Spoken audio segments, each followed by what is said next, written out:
some breaking news. We've got a live shot there of President-elect Joe Biden getting his COVID-19 vaccine. He and incoming First Lady, Dr. Jill Biden, both doing this publicly, receiving their doses, their first doses of the COVID-19 vaccine in Delaware, following in the footsteps of Vice President Mike Pence and the Second Lady, who we also saw as the death toll, Kayla, in this disease nears 300,000 people in the United States. This is going to be a big part of his administration's task, which is distributing hundreds of millions of vaccine shots in the early part of his administration. And we're just watching here the live shot. Obviously, they're doing this in a sign of confidence and in a show that this is safe, and to listen to the experts and the scientists, as some people are skeptical. And to that end, Sarah, the president-elect had said that he would get the vaccine whenever Dr. Anthony Fauci, who he has appointed as his chief medical advisor, recommended that he do so. And shortly after he suggested that, Dr. Fauci said that it was in President-elect Biden's interest and the interest of the country from a national security and continuity of government perspective for him to get it as soon as it was possible and as soon as it was available to him. You have also seen leadership on Capitol Hill in both parties receiving the vaccine and being very public about having gotten the vaccine, trying to show that this is not something, as polls indicate, is something that one party would support and another party would not support, trying to say this is something that every American should get as soon as it is available. Yeah, the problem is it's not that widely available yet. And there are also a lot of people who still cannot get it. Mario Gabelli, sorry to cut you off there on the stock picks, but we are watching taking this live shot. Yeah, but that's an important part. Every living president should have a shot at the same time on that television set. So just continue that visibility. And it's happening. He's double masked. That is the President-elect Biden. Couldn't hear you. Yeah, the former presidents have all said that they would also be getting this vaccine as well. You know, and remember, this is a president-elect who has tried to keep some people. Despite that, there have been some small clusters of cases. There was a member of the expanded press pool who tested positive last week, and also Cedric Richmond, a member of Congress, who will be his incoming senior advisor, testing positive for COVID last week after appearing at the same campaign event down. Good morning, my fellow YouTubers. This is Prepper Trucker 57, also known as PT 57. I have top 5 videos you can also watch on the same channel under a different playlist. So if you guys are interested in those type of videos, I encourage you to check some of them out. Anyways, this morning I was just thinking about the smoke screen that's been put in front of us and is now clearing. And that is partially the election. You know, I noticed that as soon as the election ended, that this virus thing came back full swing, back on the news with a vengeance, along with all of the jobs that have been lost and hardship that is started in the last several months. Yeah, I see that this smoke screen is starting to clear. And I heard Canadian Prepper talking about this one new movie called Songbird. Basically, it's a post-virus deal. The movie was made around the same time that the virus came out, and it depicts a dystopian future for us. And I had already thought about that, and I kind of knew that was going to happen. I mean, once the government was able to put these lockdowns in and they had little resistance, who's to say that they weren't going to impose more restrictions and limit your freedoms even more, whatever freedoms you have left. And that is the direction where we're heading. And this particular virus in the movie was called COVID-23, and I'd already thought about that. Of course, there's going to be probably a COVID-20, COVID-21. This is not going to end anytime soon, folks. We are in it for the long haul. No pun intended.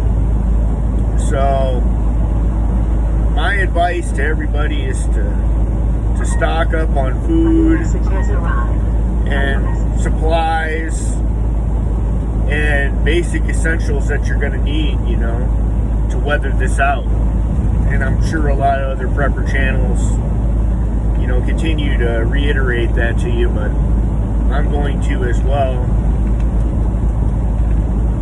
because that's what you need to do to survive.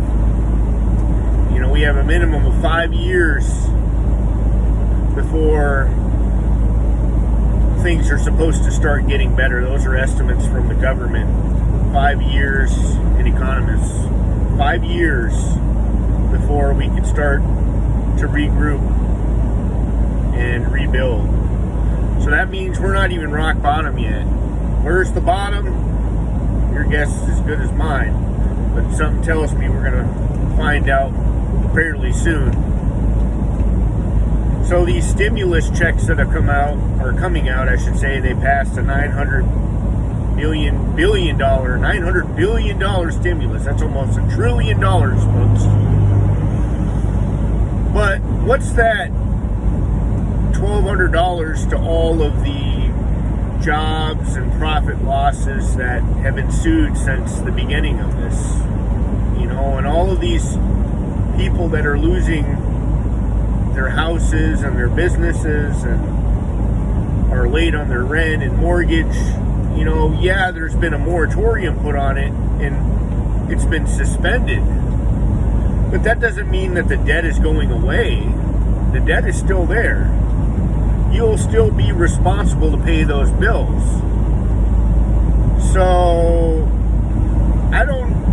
I think what they're trying to do is they're trying to stall the riots and the protests that are going to start once people start getting evicted out of their houses and by the millions and don't have access to good food and shelter. Because this is the road we're heading down, folks. And we are heading towards it full speed ahead. No brakes. We are in it. SHTF full blown is on the horizon, and I'm not exactly sure what we can do about it other than prepare. That's one thing you can do as individuals. You can prepare, to weather the storm, because the storm is going to be the perfect storm, potentially, in terms of the economy and everything else put into the mix. So I wanted to touch on this, and then I started thinking about, I watched this one show the other day. It's called The Rise of Bitcoin and Cryptocurrencies and Why They Came to Be. And something that I never realized, and I don't know if you realized either, folks, is there's a difference between currency and money. I always thought that they were pretty much the same, but apparently not. Currency is basically it's not backed by anything. It's just kind of free out in the market to trade with, but it's nothing tangible. It's nothing physical. Whereas money itself is backed by something, whether it be silver, gold, metal. It's based upon something that's valuable, intrinsic, and in short quantities. So, as I got to think about it, what do you have to lose in putting a little bit of your money into Bitcoin? Because, if the dollar collapses, or when it collapses, I'm thinking probably when, not if, will cryptocurrencies, be there to save you at least partially? I don't know, but it's good to have a diversified portfolio, have multiple, nest eggs, I should say, instead of just putting all of your eggs in one basket and hoping for the best. So that goes along with preparedness, and I'm not saying that you shouldn't buy any gold or silver or anything either, because that's worth investing in too. Anything that's tangible is worth investing in, even your food and water and gear and supplies, all of that is tangible assets, things that you can hold in your hand. There is a saying that goes, if you don't hold it, you don't own it. And that's why I would never buy a gold note or anything like that, or gold bond, because if I don't have that gold and I don't have that silver in my hand, it does me no good, I might as well just hold on to the money I have, But I wanted to bring this to you folks. I know I haven't made a video in a few days. I've been working on these top fives, trying to get products from one place to another in the United States of America. And I hope you all are doing well. Like, share, and subscribe. And I'll talk to you later. Prepper Trucker 57, over and out.